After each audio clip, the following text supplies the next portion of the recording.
from the show that is always on your side. This is Eye to Eye Kansas City. Here's what's next here on Eye to Eye Kansas City. 2 middle schools are reopened. Well, I'll tell you which schools have reopened and why are they reopened in the Kansas City public school system. And of course, we have 2 proposals going for the future of Kemper Arena. We'll share them with you, and of course, we've probably shared them here on the program before. And we will have the latest of the happenings of what's going on in Ferguson, Missouri. I have my commentary and the backbone story, so don't go anywhere. Hello everyone, thank you for joining us here on Eye to Eye Kansas City. It's a pleasure for you to join us once again.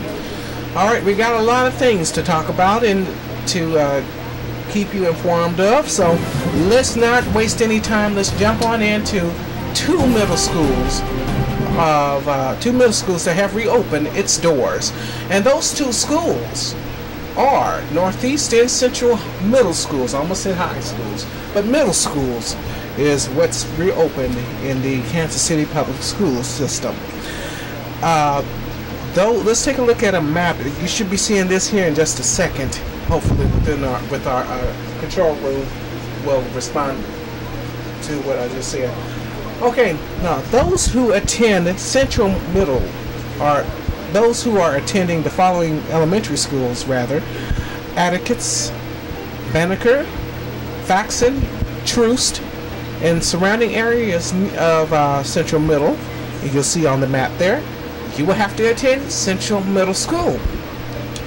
Those who attend Northeast, those who attend areas around Northeast Middle in terms of elementary schools are Garcia, Garfield, Gladstone, James, N. Pitcher, and J.A. Rogers will have to attend Northeast Middle. Those 2 schools were closed originally back in 2010 due to the district's right-sizing plan. And of course, Westport Middle has been sold. What has come of what has come of that particular middle school is that it will become an apartment complex. So we will have more on that. We'll have more updates on in terms of schools and in terms of being sold and so forth right here on Eye to Eye Kansas City. Alright, so moving forward into what has took place after the elections. Your votes have been counted. You have casted your votes, hopefully. Well, what is next for light rail expansion and of course for Missouri roads? Missouri and Kansas City, Missouri voters have stated they do not want to dish out more taxes. But what will happen to the streetcar? The mayor vows and agrees that maybe it just wasn't the right thing to put on the ballot, and says that he is planning to come up with another way to introduce the expansion of light rail. And of course, the controversial issue is the starter line and how it is being financed in terms of a taxing district downtown. And that specific taxing district downtown consists of property taxes and so forth, property taxes and assessments, the same that you guys have voted on this past election on August the 5th. Okay, ladies and gentlemen, and of course for Missouri roads, there was an issue with voters have turned down that particular ballot measure, and MoDOT says that they will have to go to maintenance mode on Missouri highways and roads. Does that make a difference to you? I'm sure some of you have said yes, and some of you have said no. But let's take a look at our Eye to Eye poll that is on eye2eyekc.com.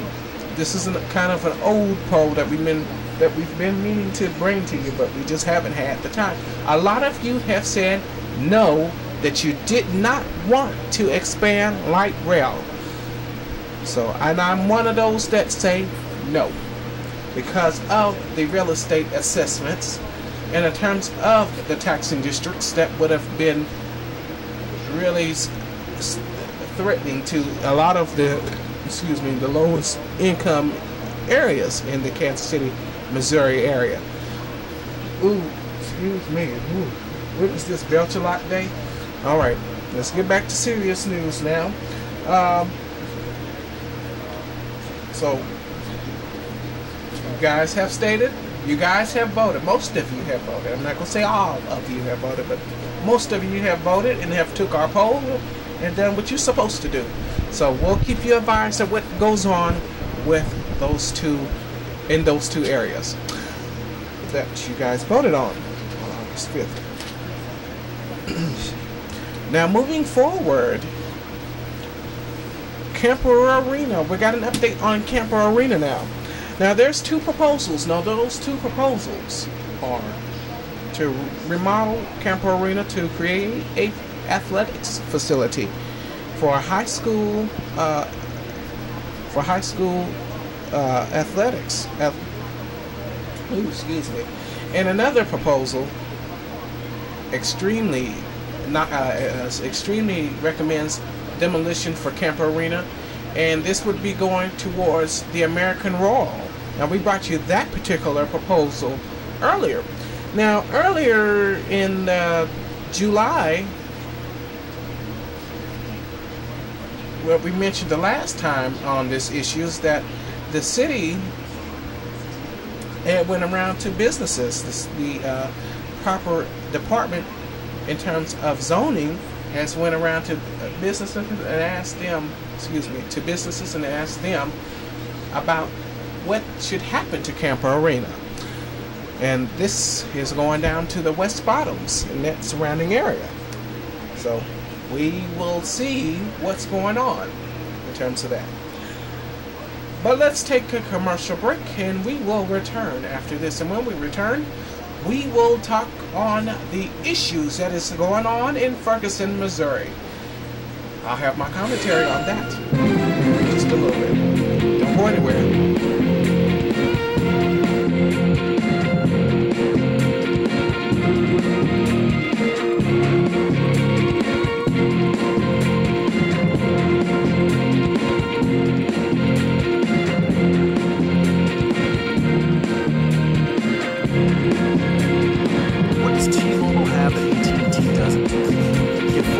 Just $100. Unlimited talk, text, and now up to 10 gigabytes of 4G LTE data.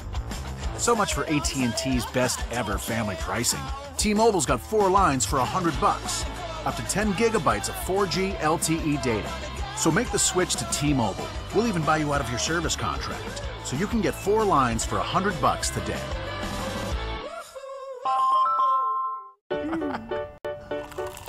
Church's chicken is hand battered in small, fresh batches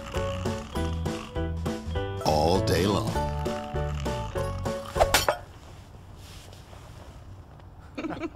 So there's love in every bite. Feed the family with 10 hand-battered legs and thighs or tender strips, 4 honey butter biscuits, and 2 large sides for just $10. Church's Chicken, have the love. Divorce. It's never an easy situation. If you're facing an uphill struggle with divorce, child support, custody, or visitation, Henry Service can be a strong advocate for you. The Service Law Offices of Kansas City. Call today for a free consultation.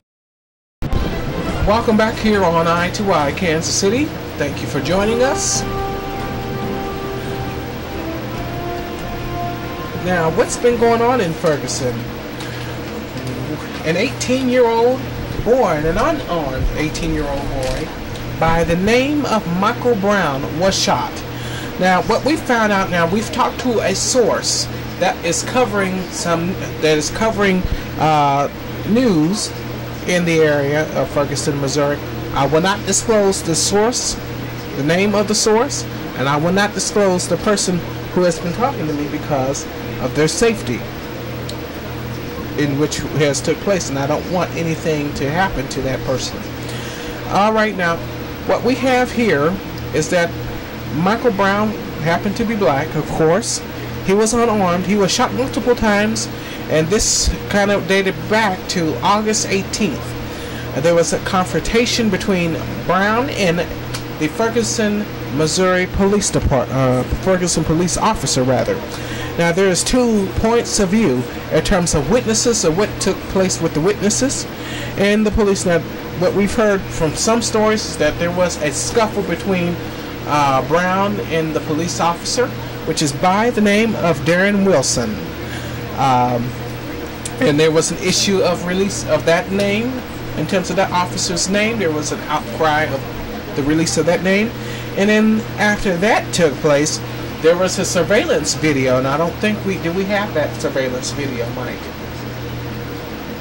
I don't know if we have it. But anyhow, there was a surveillance video that was released with Brown stealing some cigars out of a convenience store and had a scuffle with a convenience store clerk, as the surveillance video depicts. Now, there's an investigation that is launched with St. Louis County, and then there's another independent investigation from the FBI and the Justice Department due to civil rights issues that might be the issue in this particular case.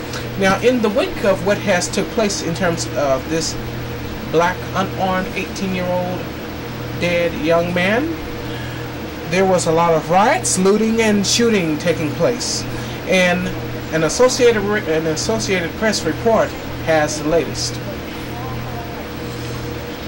For Lieutenant Jeff Feasting, nothing has been the same since 18-year-old Michael Brown was shot and killed by a Ferguson police officer. Our tactical units have been shot at a number of times. Officers have been shot at a number of times. We have not responded back with lethal force. Yes, we have deployed less lethal force and tear gas. That is to disperse the crowd. The St. Louis County police officer has been helping to patrol the streets of Ferguson in the aftermath of Brown's death, where the community has endured daily protests. Businesses have been looted. The governor declared a state of emergency and had temporarily called in the National Guard, and law enforcement has made dozens of arrests and used tear gas and rubber bullets to try to maintain order. It's nerve-wracking. Nobody wants to be shot at. It's scary. You're putting your life on the line. Everyone has families. All my officers have families at home. They want to go home and see their families, as well as I do. And but we swore to an oath to protect the citizens of this community, and that's what we're going to do. Down the street at the Canfield apartment complexes where Brown was killed, residents say their lives have changed too. We go out of Canfield to go to the store. The trooper tells us that we can come back in, but some St. Louis cops were here, so we were on our way back. They wouldn't let me through. And after I fussed and cussed and complained, he actually escorted me through. Every night, police block the streets where the protests have been taking place to prevent people from driving in and out of the area. But recently, barricades have also been put up on surrounding streets, leaving some essentially barricaded in their homes at night. This is horribly annoying because I don't think that they took into consideration the people that live here and how it would inconvenience them. For both law enforcement and the residents of Ferguson, fear and frustration are part of the new reality. Priya Sridhar, Ferguson, Missouri, The Associated Press. When I talked to the source that I mentioned earlier, prior to that report, they had told me, I should say she, because it ain't she, I'm not going to disclose who they are. Literally, I'm not going to do that. But what I can share with you is that what you've been seeing on the TV is somewhat been the issue. There has been some outsiders that have came up to Ferguson, Missouri, and really caused a chaotic mess. And there's been several days of quiet protests, and there was issues with the Ferguson, Missouri Police Department. Then the Missouri Highway Patrol came in and took over security. And then the Missouri, excuse me. And now the Missouri National Guard has took place in terms of security and keeping order in the town of in the city of Ferguson. And as I mentioned, is that Ferguson, Missouri, is outside of St. Louis County. Now, what about the city of Ferguson? Well, the city of Ferguson is majority black.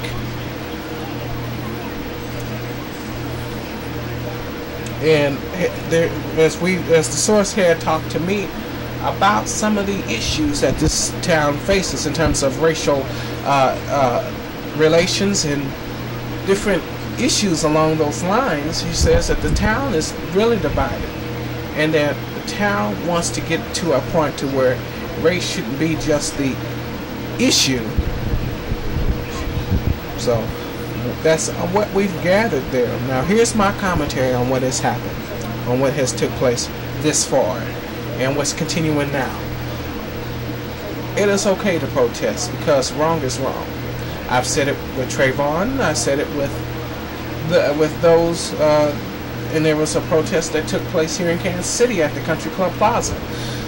And you know, for one, I'm just going to speak here at home in Kansas City. I hope that we do protest on when we have black on black crime. I hope we protest when our young people are getting shot day in and day out.